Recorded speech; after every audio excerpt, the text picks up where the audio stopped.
మెదక్ జిల్లా రామాయణపేట మండలంతో విష జ్వరాలు విజృంభిస్తున్నాయి.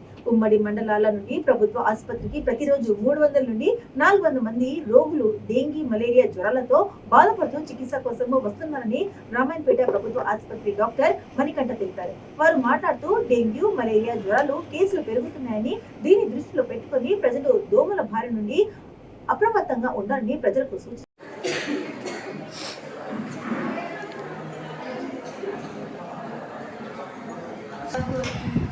దగ్గుంది, సర్ది ఉంది,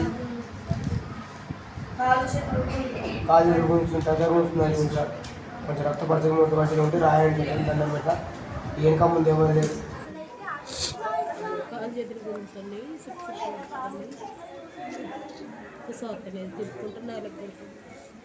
ఎవరమ్మా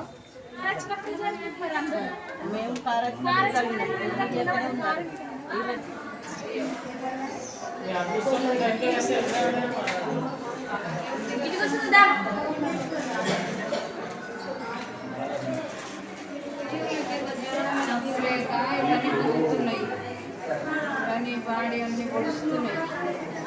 డాక్టర్ చూస్తలేరా?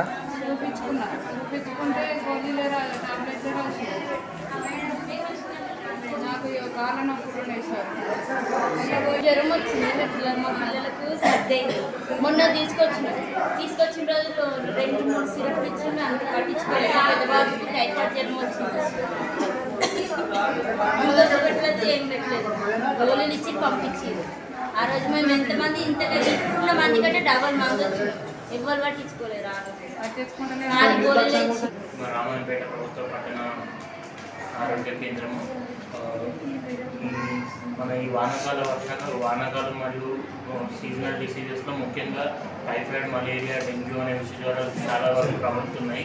ముఖ్యంగా రామాయణపేటలోనే కాకుండా చుట్టుపక్కల ఊళ్ళ నుంచి కూడా మనకు నిజాంపేట్, దామరచ, గుల్పర్తి, సంగాపూర్ చుట్టుపక్కల విలేజెస్ నుంచి కూడా మనకు చాలా మటుకు ప్రజలు జ్వరాలతో, సర్ది, దగ్గులతో వచ్చి బాధపడుతున్నారు. ఇంచుమించు రోజుకు మనకు 250 నుంచి 400 మధ్య యావరేజ్గా ఇక్కడ ఉగ్గు చూడడం జరుగుతుంది.